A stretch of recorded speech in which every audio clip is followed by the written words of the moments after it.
जम्मू कश्मीर के अंदर सरकारी मुलाजमीन या अहलकारों के लिए डायरेक्शंस आई हैं, रहनुमा खतूत जारी किए गए हैं, रहनुमा उसूल कह लीजिए, गाइडलाइंस कह लीजिए। और ये वो डायरेक्शंस हैं जिसके मुताबिक 26 जनवरी पर ख़ास तौर से यानी आप सब जानते हैं कि एक तो 26 जनवरी ही खाली कॉन्स्टिट्यूशनल इवेंट डे नहीं होता, बल्कि मुख्तलिफ़ प्रोग्राम्स होते हैं जो सरकारी तौर पर, आइनी तौर पर, समाजी तौर पर, इखलाकी तौर पर सरकारी मुलाजमीन की नहीं, आम शहरियों की भी ज़िम्मेदारी है कि वो उनका हिस्सा बने। और इस सिलसिले में जो गाइडलाइंस जारी की गई हैं, जो पब्लिक इंस्टीट्यूशंस हैं उनको कहा गया है कि बाज़ाब्ता तौर पर प्रोग्राम्स के हवाले से जितनी भी 26 जनवरी या इसके आसपास जितनी सेरेमनीज़, प्रोग्राम्स, तकारीब, सेमिनार्स, वॉक्स होने हैं, उनके हवाले से बाज़ाब्ता तौर पर प्लान तरतीब दे। और जो सर्कुलर जारी किया गया है जनरल एडमिनिस्ट्रेशन डिपार्टमेंट की तरफ से,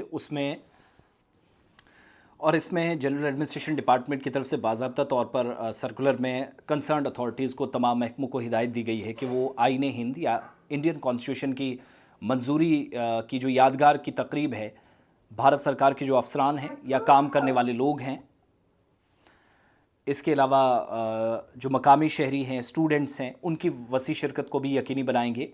और कॉन्स्टिट्यूशन डे, जिसे संविधान दिवस के तौर पर भी पूरे मुल्क के अंदर तकरीबात हो रही है, मनाया जा रहा है, और हर साल की तरह इस साल भी प्रोग्राम्स मुनक्किद हो रहे हैं। और जब भारत के आइन को न सिर्फ अपनाया गया था, बल्कि आइन के उसूलों और इक़्तिदार को भी इस दिन के हवाले से उजागर करना है। और अब इन प्रोग्राम्स को मुनक्किद तो किया जाता है, लेकिन पार्लिमानी उमूर की वजारत बाज़ाब्ता तौर पर, या पार्लियामेंट्री अफेयर्स की वजारत है, मिनिस्ट्री है, उसने गाइडलाइंस जारी की हैं कि सरकारी मुलाजमीन या अफसरान इस बात पर ज़ोर दें, काम करें कि जितनी भी सरगर्मियाँ होनी हैं, जितनी भी एक्टिविटीज़ होनी है, जो इन्वॉल्वमेंट लोगों की रहेगी, रज़ाकाराना तौर पर अगर कोई शामिल होना चाहता है, कल्चरल प्रोग्राम्स का हिस्सा होना चाहता है।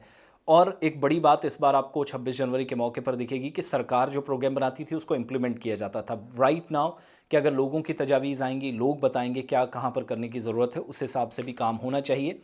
और कौमी यकजहती का शऊर भी पैदा हो सके, इस हवाले से काम भी हो। और साथ-साथ मरकज़ी प्रोग्राम जो है वो श्रीनगर के अंदर होना है। ज़िला हेडक्वार्टर्स पर प्रोग्राम होंगे, डिस्ट्रिक्ट हेडक्वार्टर्स पर प्रोग्राम होंगे। महकमों को हिदायत दी गई है कि वो अपने दफ़ातर में जितना भी काम किया जाना है वो करें।